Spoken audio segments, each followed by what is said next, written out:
हो गया। अपने करियर के ड्रीम को पूरा करने का एक इम्पोर्टेंट स्टेप आज ले लिया। इंडिया का सबसे बड़ा स्कॉलरशिप एग्जाम एंथे यानी आकाश नेशनल टैलेंट हंट एग्जाम आ रहा है 100% स्कॉलरशिप लेकर। एंथे आईआईटीज और टॉप मेडिकल कॉलेजेस में एंट्रेंस पाने का सबसे बड़ा गेटवे है। माना कि इस बार थोड़े चैलेंजेस हैं, पर सक्सेस किसी का वेट नहीं करती। और हाँ, इस बार तो एंथे ऑनलाइन भी है, तो प्रॉब्लम सॉर्टेड। एंथे, सपनों से सक्सेस तक जाने का गेटवे। Register now. मैंने तो एनरोल कर लिया है, और आपने? कि अगर इस तरह के अध्यादेश ला करके कोई कानून बनाए जाएंगे तो इंडियन नेशनल लोकदल पार्टी जहां विधानसभा में इसका विरोध करेगी, वहीं सड़कों के ऊपर उतर करके भी हम इसका विरोध करेंगे। और हमारी पार्टी ने पूरे प्रदेश भर के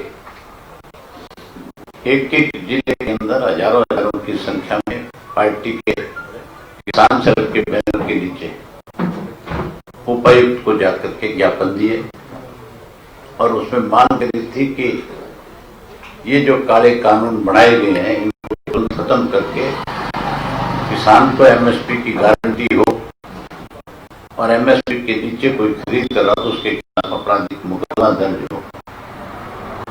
चौथा, एक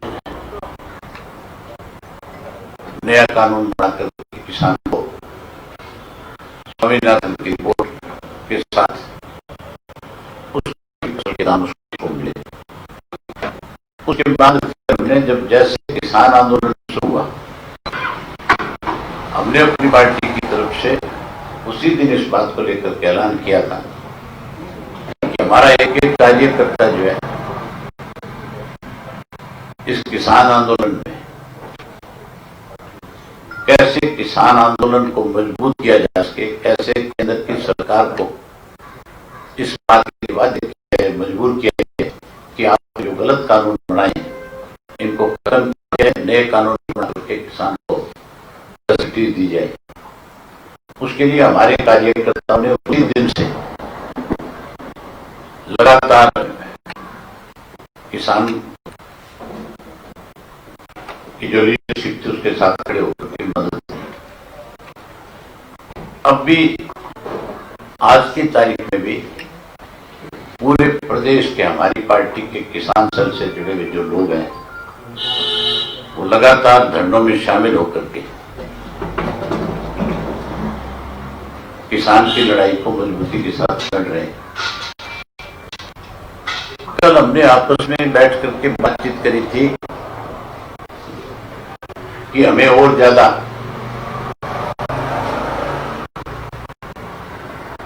किसान को मजबूती मिले, इस आंदोलन को और ज्यादा मजबूत किया जाए। इसके लिए नए सिरे से फैसला लिया है कि अब हम अपने हर डिस्ट्रिक्ट के प्रेसिडेंट को डिस्ट्रिक्ट के सभी सेलों के जो सेवकों की जिम्मेदारी लगाएंगे कि हर जिले से हजारों की संख्या में डिस्ट्रिक्ट प्रेसिडेंट के नेतृत्व में ट्रैक्टर ट्रालियों के काफिले के साथ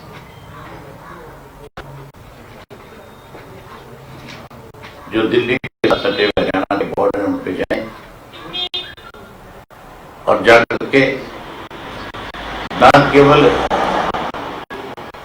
उनकी ताकत बढ़ाएं बल्कि उनके लिए राशन भी साथ लेकर के जाएं, उनके यहाँ किसी किस्म की उनको कठिनाई ना हो। उसके लिए हमने ये भी तय किया कि हम अपनी तरफ से हमारा जो मेडिकल सेल है हम डॉक्टर भी भेजेंगे और डॉक्टर्स के साथ साथ दवाइयां भी भेज रहे हैं,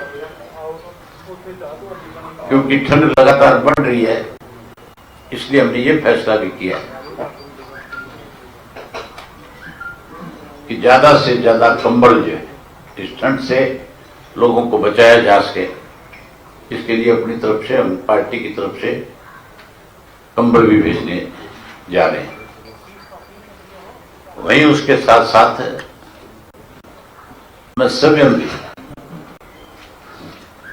अगले 1-2 दिन में जाकर के उन किसान नेताओं से मिलकर के जो इसका संचालन कर रहे हैं, जो इस एजुकेशन को चला रहे हैं, उनसे जाकर के मिलूंगा।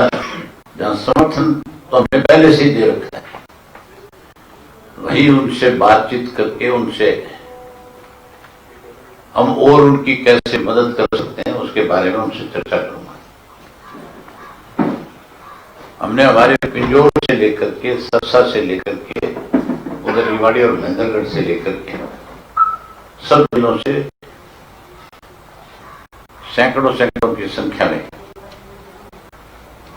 ट्रैक्टर के माध्यम से वहां लोगों को जाने के लिए पार्टी के लोगों की जिम्मेवारियां लगाई। वहीं उसके साथ साथ कई जानकारी आज आपको देना चाहूंगा। हमारे देश के प्रधानमंत्री ने जो ये कानून बनवाए,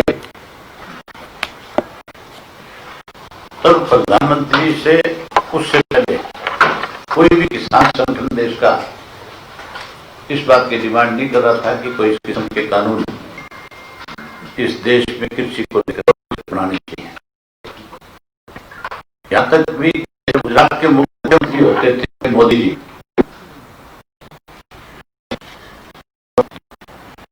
उन्होंने मुख्यमंत्री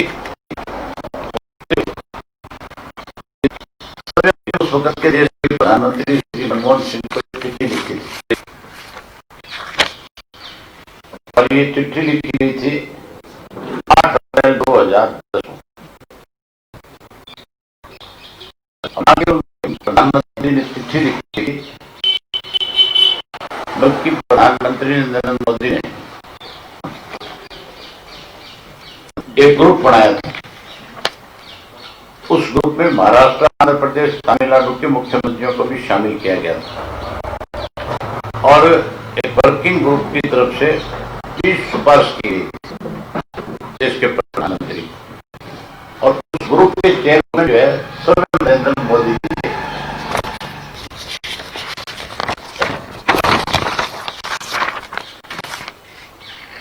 और उसके अंदर जो 20 सिफारिशें की गई थी, उसके साथ साथ एक 64 सूत्रीय एक्शन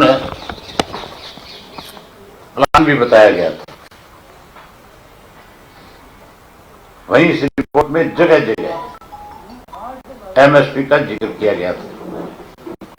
तब देश के प्रधानमंत्री ने मुख्यमंत्री रहते हुए कैसे इस देश के किसान को मैसेज दिया जाए कि हम आपकी लड़ाई लड़ रहे हैं, केवल राजनीतिक लाभ पाने के लिए उन्होंने इस तरह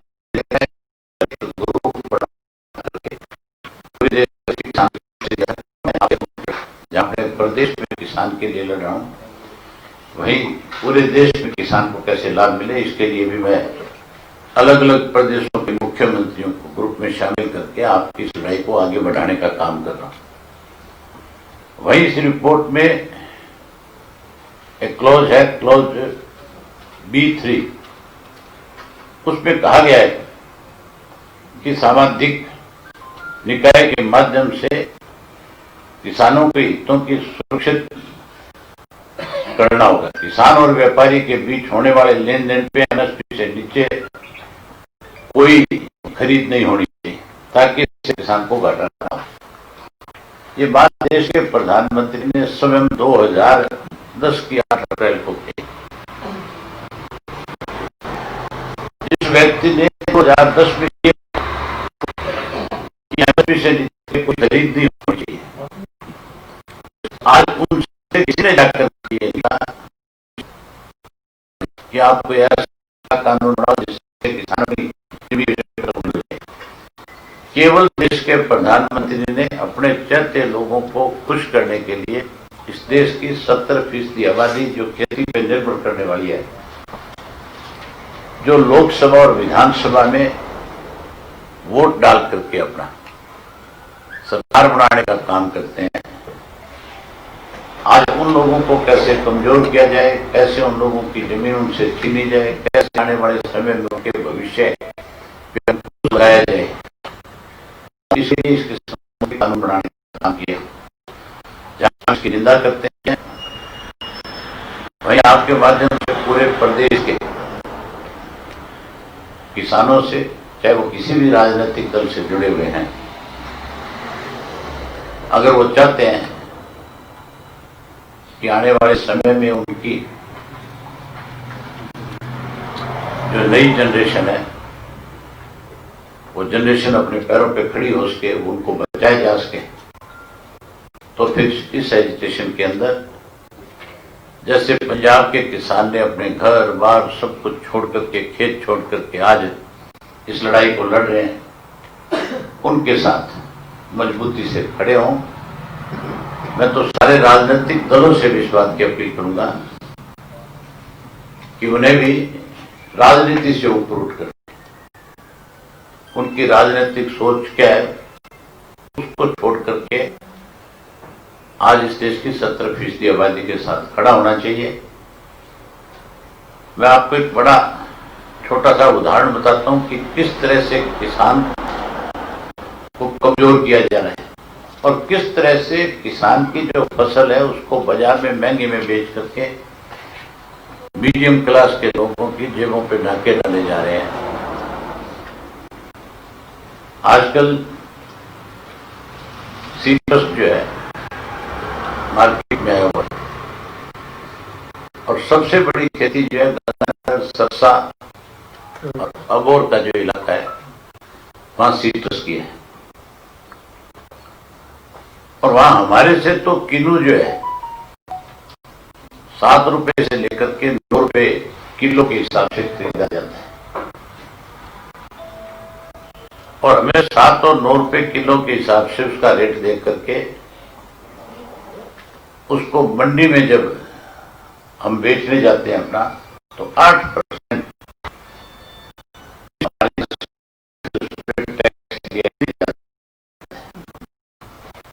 लाख रुपए की फसल लेकर गए तो 8% के हिसाब से 8,000 रुपया तो आर्थिक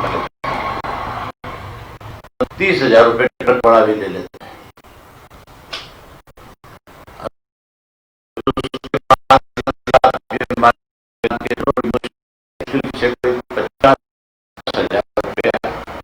किसान का बचत तो 50,000 रुपया एकड़ में एक साल में बचता है। तो वही किलो हमारा जो है आप जाकर के कहीं किसी से देखोगे हमारा जो 7 रुपए किलो वाला किलो 35 रुपए किलो बाजार में बिकता है। वो तो रेडी पे बिक रहा है। जैसा जैसा इलाका बढ़ेगा, पोश एरिया जाएंगे, उनमें उनकी फ्रूट्स की कीमत भी साथ के साथ बढ़ जाती है। इसी तरह जो वेजिटेबल है किसान के खेत में बोई जाती है, पैदा की जाती है, मंडी में मिट्टी के भाव खरीदी जाती है और फिर उसी को रेडी पे रख करके, दुकान में रख करके, एसी के स्टोर में रख करके दूर जाने की जरूरत नहीं है। 9 सेक्टर के अंदर है एक माई फ्रेश के नाम से शॉप है। अगर वहां से आप आलू भी खरीदते हो तो आलू में आपको 150 रुपये किलो मिलता है और तोरी अगर खरीदते हो तो वो भी आपको 100 रुपये किलो मिलती है। खीरा जो है जो हमारे को तो 2 या 3 रुपए में बेचना पड़ता है और वही खीरा यहाँ पे आपको 80 रुपए में मिलता है। सिर्फ क्योंकि एयर कंडीशनर की दुकान है उन्होंने उसको साफ सुफ करके रखा हुआ है। क्योंकि इलाका पोश है, सारा का सारे पोश एरिया में अपनी मर्जी से महंगे भाव से बेचते हैं। लोग जिन पे पैसा है वो तो खरीदते हैं, लेकिन मीडियम क्लास के लोग जो है उनके सामने बहुत बड़ी दिक्कत है। इसलिए एमएसपी होनी जरूरी है। मैंने बहुत सारे देशों में देखा है, आप किसी भी स्टोर में जब जाते हो, चाहे कोई सब्जी है, चाहे फ्रूट है, चाहे कोई दाल है, चाहे कोई ऑयल है, उन सब के ऊपर रेट लिखा होता है, प्रिंट किया होता है, इसका रेट ये है। फैक्ट्रियों में बनने वाली कोई भी चीज है उस पर एमआरपी लिखा होता है। अगर पेस्ट भी खरीदोगे तो उस पेस्ट के ऊपर भी रेट प्रिंट किया होता है, इस रेट से आप इसको बेच सकते हो। उस पर एक्साइज भी लग जाती है, उस पर सेल टैक्स भी लग जाता है, उस पर जीएसटी लग जाती है। सारे टैक्स के बाद वो बाजार में उससे 1 रुपया महंगी भी नहीं बेच सकते। अगर 1 रुपया महंगी अगर बेचते हैं तो उसके खिलाफ आपराधिक मामला बनता है। तो फैक्ट्री में बनने वाली चीज को अगर कोई महंगे में बेचता है उसके खिलाफ आपराधिक मामला दर्ज होता है। तो फिर किसान को फसल को भी एमएसपी पे लेकर के और सरकार को उस पर निर्धारित करके आगे उपभोक्ता को देना चाहिए, ताकि उसको भी उस महंगाई की मात्रा को भी उससे बच सके। इसके लिए जरूरी है कि एमएसपी बढ़े। वहीं किसान के साथ जो आज सरकार मन चाहे रेट बढ़ा कर जीएसटी लगा करके जिस तरह से उसको परेशान और कमजोर कर रही है, उसके ऊपर भी अंकुश लगना चाहिए। हम पहले दिन से, क्योंकि हमारी पार्टी जो है चौधरी देवीलाल का लगाया हुआ पौधा है, और चौधरी देवीलाल ने हमेशा गरीब की, कमजोर की, किसान की, कमेरे की मदद करी। बड़े से बड़े पद को त्याग करके उन्होंने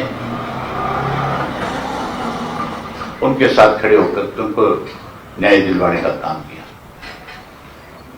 मैं अगले 1-2 दिन में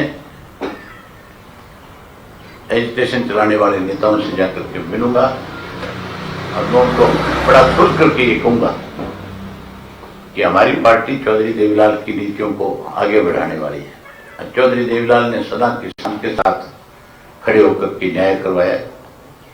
हम उनसे पूछ के आएंगे कि आप जो जिम्मेवारी हमारी इसमें लगाओगे, हम आपके साथ कंधे से कंधा मिला करके आपसे अग्रणीय पंक्ति में खड़े होकर के जो जिम्मेवारी लगाओगे उसको हम निभाने का काम करेंगे। उसके लिए चाहे कितनी भी बड़ी कोई कुर्बानियां देनी पड़े, कोई गिरफ्तारियां देनी पड़े, कोई और उसके लिए जो जिम्मेवारी वो लगाएंगे उसको निभाने का काम करेंगे। सर, आपकी फैसला जो किया है कि डॉक्टर और दवाइयाँ वो पहुँचाई जाएंगी, क्या ये महसूस किया गया है कि लगातार बीमार हो रहे हैं किसान, मौत भी कई हो चुकी है? लगातार ये खबरें आ रही है और वहां पे हमारी पार्टी के हजारों लोग जो हैं, चाहे वो आपका शंभू का बॉर्डर है, चाहे आपका ये बहादुरगढ़ वाला टीकरी बॉर्डर है, अब तो जो फलवाड़ा जो उधर का जो बॉर्डर है आपके होडल साइड का, वहां पे भी हमारे पार्टी के साथी उनके साथ इस स्टेशन में खड़े हैं। मेरी रोज उनसे बात होती है, रोज मैं ये जानकारी लेता हूँ, तो वो बताते हैं कि बहुत सारे ऐसे लोग हैं जो ठंड की वजह से बीमार हो रहे हैं, जिनके पास कंबल नहीं है, जो बड़ी संख्या में आए हुए। तो हमने ये फैसला किया कि हम उनके लिए इंतजाम करके देंगे। इसी तरह बहुत सारे लोगों ने ये भी बताया मुझे कि बड़े बुजुर्ग हैं जो ठंड की वजह से बीमार हो रहे हैं, और उनकी देखभाल के लिए सरकार की जिम्मेवारी बनती है कि उनको पानी भी मुहैया कराए, उनको गैस भी मुहैया कराए, उनको बिजली भी मुहैया कराए, और उसके साथ साथ उनको डॉक्टर भी मुहैया वहां पे कराए। तो सरकार की तरफ से तो केवल अखबारों में बयान है, कोई फैसिलिटी वहां नहीं दी गई है। इसलिए हमने फैसला किया कि हमारा जो मेडिकल सेल है, हर डिस्ट्रिक्ट के मेडिकल सेल के ट्रेन को जो डॉक्टर हैं उनसे आग्रह किया है कि आप अपने यहाँ से हर रोज 5-6 डॉक्टर्स की टीम को लेकर के जाओ। हमारे 22 जिले हैं, 150 के करीब डॉक्टर हम रोज भेजेंगे। अलग अलग जो ऑर्डर्स हैं उनके ऊपर अलग अलग डॉक्टरों की ड्यूटियां लगाए, और उसके साथ साथ हम दवाइयों का भी प्रबंध उनको करके दे रहे हैं। दवाइयां भी हम फ्री में देंगे, ताकि स्टेशन में उनके सामने इस किस्म की दिक्कत ना। ये सरकार का तो ये कहना है कि किसान आंदोलन है नहीं, जो कुछ है वो कांग्रेस के द्वारा चलाया हुआ। कौन सी सरकार में? ये सीएम भी कह रहे हैं, और सेंट्रल आप हरियाणा में सरकार मानते हो कि सरकार है? हरियाणा में तो जंगल का राज है। हरियाणा में तो चीफ मिनिस्टर को कोई मिनिस्टर चीफ मिनिस्टर नहीं मानता, और चीफ मिनिस्टर जो है इतनी हिम्मत नहीं रखता कि किसी मिनिस्टर को कोई जिम्मेवारी लगा करके कोई काम दे दे। आप कहते हो कि सरकार करती है। सरकार तो होती तो फिर किसान को आज धरने पे नहीं बैठना पड़ता। कोई भी सरकार इस देश में बनी है, उस सरकार को बनाने में सबसे बड़ा अहम रोल अगर किसी का है तो इस देश की 70% आबादी जो खेती के साथ जुड़ी है उसका है।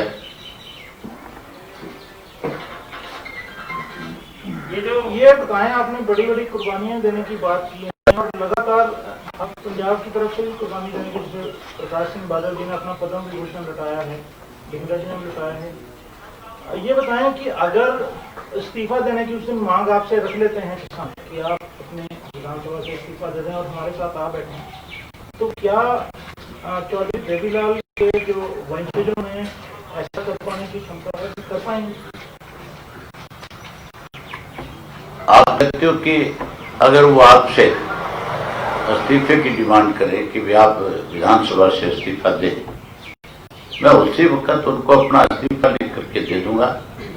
जहां उनको लिख करके दूंगा वहीं उसी वक्त स्पीकर के पास भी अपना इस्तीफा भेज दूंगा। चौधरी देवीलाल ने एमएलएशिप तो कुछ भी नहीं है, वो तो चीफ मिनिस्टर के पद पर ठोकर मार देते थे। यहाँ कुछ लोग और भी हैं जो चौधरी देवीलाल का झंडा लेकर के उनकी नीतियों को आगे बढ़ाने की बात करते हैं। उनसे पूछ लेना कि क्या वो भी चौधरी देवीलाल की नीतियों को आगे बढ़ाते हुए इस्तीफा देंगे क्या?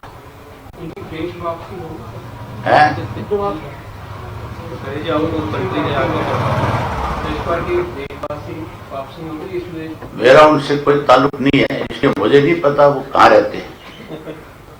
आप लोगों के ज्यादा संबंध है आजकल, आपका मैंने सुना है कि आना जाना है।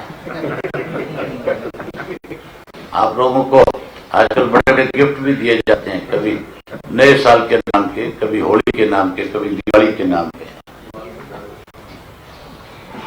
मिल रहे नहीं मिल रहे, बताना थोड़ा सा। ये जो आपने पार्टी वाली बात की है, क्योंकि किसान संगठनों ने जो उनके नेता हैं उन्होंने ये कहा कि इसमें सभी बेशक सभी दलों के से जुड़े किसान हैं और इसको नॉन पॉलिटिकल रखा हुआ है सारे आंदोलन को। पार्टियां, मैं उन किसान नेताओं से भी आपके माध्यम से आग्रह करूंगा,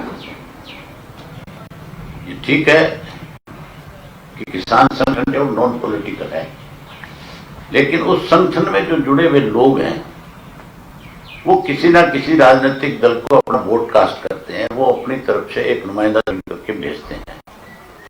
इसलिए जो भी राजनीतिक दल आकर के उनको समर्थन देना चाहे उसके लिए उनको परहेज नहीं करना चाहिए।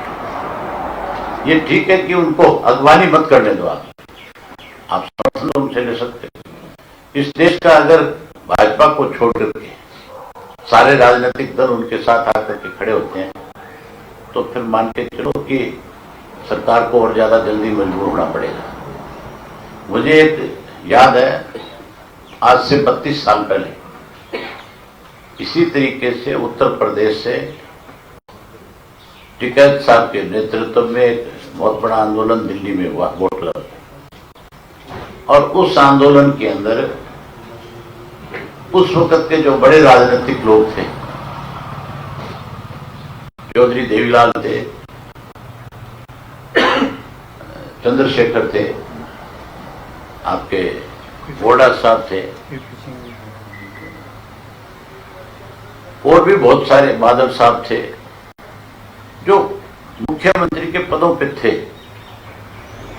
उन्होंने जाकर भी उस एजिटेशन की सपोर्ट करी थी और उन्होंने उनका सबका स्वागत किया था। भी आप हमारी सपोर्ट करने आए हो, हम आपका स्वागत करते हैं। तो यहाँ भी जो इस एजिटेशन को चला रहे हैं उन सबको इस बात पे भी जरूर विचार करना चाहिए कि अगर सारे देश के पॉलिटिकल लोग उनके साथ आकर के खड़े होते हैं तो किसान के साथ सरकार को न्याय करने के लिए मजबूर होना पड़ेगा।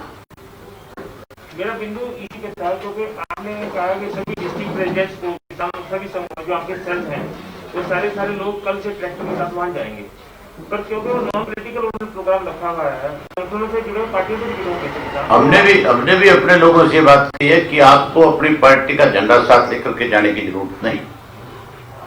झंडा बगैर, हाँ, किसान का जो झंडा बना हुआ है उसी झंडे को लेकर के जाओ और जाकर के इस लड़ाई में उनके साथ खड़े हो जाओ। हम वहाँ कोई राजनीति नहीं करना नहीं चाहते। हम वहाँ ये नहीं दिखाना चाहते कि कोई हमारी पार्टी के लोग अलग से आकर के आपकी मदद कर रहे हैं नहीं कर रहे ना। जनरल साहब, नगर निगम चुनावों का भी डेट्स जो है वो डिक्लेयर हो गया, नोटिफिकेशन भी जारी हो जाए, क्या कोई रणनीति आपकी से कांग्रेस ने ऐलान किया कि 3 जगह के चुनाव हैं। हम तीनों जगह जो मेयर का चुनाव होगा, उस मेयर के चुनाव के लिए अपने उम्मीदवार खड़े करेंगे और अपने सीटों पर लड़ाएंगे। जहां तक नगर परिषद के मेंबरों की बात है, उसमें हम किसी को अपना सिंबल नहीं देंगे। उसमें लोग अच्छे लोगों को चुन करके भेजेंगे। पर जो लीग में है, मेयर को छोड़ के जो दूसरे वार्डों में 500 कैंडिडेट खड़े हुए हैं निर्दलीय, क्या हम किसी को वैसे ऑप्ट कर देंगे या किसी को समर्थन देंगे या छोड़ देंगे? वो हम अपनी पार्टी के डिस्ट्रिक्ट के लोगों पे, उसके शहरी प्रधान के, उस डिस्ट्रिक्ट बॉडी के जिम्मे लगाएंगे कि वो इस बात का फैसला करें। लेकिन ये नगर परिषद और नगर पालिका में भी अब रेवाड़ी नगर परिषद का चुनाव है, तो अध्यक्ष का डायरेक्ट चुनाव करेंगे, तो क्या पार्टी जहाँ डायरेक्ट चुनाव है वहाँ अपने उम्मीदवार को, हाँ, अध्यक्ष का जहाँ डायरेक्ट चुनाव है वहाँ हम अपना सिंबल देंगे, वहाँ अपने सिंबल पे लड़ाएंगे। वो तो फिर सभी नगर पालिकाओं के प्रधान नगर हम सब मिलकर उसमें लड़ाएंगे, तो वो फैसला पार्टी का। 27 नवंबर और 26 नवंबर को जो किसान जा रहे थे, बड़ी संख्या में मुकदमे दर्ज हुए। उन मुकदमों को लेकर आपकी क्या मांग है? वापिस बड़ी हैरानी की बात है, मैं आज भी अखबार में खबर पढ़ रहा था, जो लोग सरकार को समर्थन कर रहे हैं, वो डिमांड कर रहे हैं कि किसान के मुकदमे वापिस हो, जो पर्चे दर्ज है वापिस। अखबारों में आकर ध्यान देते हो, अगर किसान की हो सरकार का तो इतना लोड नहीं है कि मुकदमे शाम को वापस ना ले लें, क्योंकि ये तो केवल और केवल इंडिपेंडेंट जेजेपी की वजह से सत्ता में है। अगर जेजेपी वाले ये कहते हैं कि वो मुकदमे वापस हो, मैंने अजय सिंह जी का बयान भी सुना था, उनका भी एक वीडियो चल रहा है, और वो दिग्विजय भी कल कोई प्रेस कॉन्फ्रेंस करके गए, तो फिर समर्थन वापस ले लो, मुकदमे अपने आप ही वापस हो जाएंगे। अगर तुम्हारे कहने से कोई मुकदमे नहीं वापस लेता फिर समर्थन क्यों दे रखे? फिर तो इसका मतलब ये है कि तुम उनकी स्टैंप हो, तुम उनकी जो कल तक ये कहते थे लाठी चलो इसकी जांच हो, अब उनसे पूछो जांच कहाँ गई तुम्हारी वाली डिमांड? मेरा सवाल इसी पे था कि आप उनसे तो पूछो ना कि तुम जांच की मांग कर रहे थे, चीफ मिनिस्टर ने क्लीन चिट दे दी, और तुमने अपने मुंह के ऊपर जो है वो टेप लगा ली, चुप हो गए तुम पे, तो तुम्हें तुम्हारे डोर का पता नहीं है क्या? ये वो लोग हैं जिन्होंने अपनी आत्मा बेच रखी है, जो चौधरी देवीलाल के नाम पे कलंक है। आप सुनते नहीं कैसी कैसी आजकल जो ये आपकी सोशल मीडिया पे वीडियो आ रही है, क्या क्या लोग उनके बारे में कहते हैं,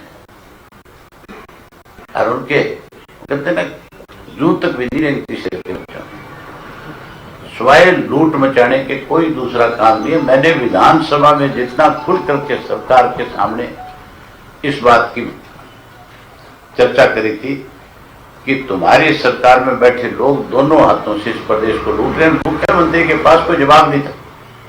मेरी बात जो कह रहा था मैं भ्रष्टाचार पे अंकुश लगा रहा हूं, वो अंकुश लगाने की बजाय कहीं ना कहीं सरेंडर कर रहे हैं। सीएम भी सरेंडर कर रहे हैं, ये भी सरेंडर कर रहे हैं, एक जैसे हैं। जो बातचीत चल रही है सरकार के बीच, उसको किस तरह आप देखते हैं? जो आपके किसान सेल के लोग वहां गए हैं, क्या वो उसमें शामिल है?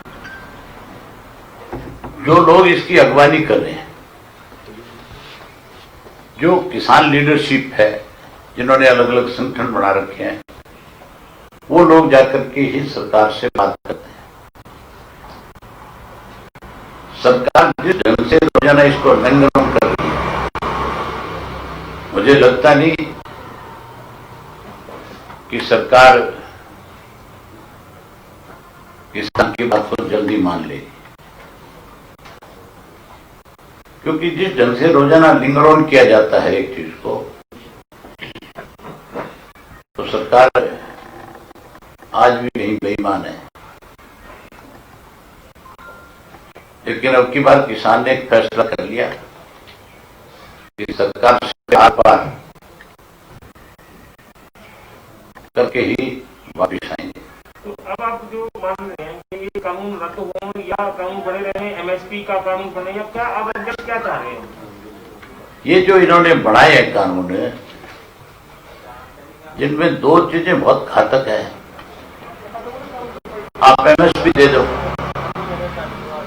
और एमएसपी देने के बाद बड़ी बड़ी कंपनियां उनकी फसल को स्टोर कर लेंगी, खाद्य पदार्थ जब जमा कर लेंगी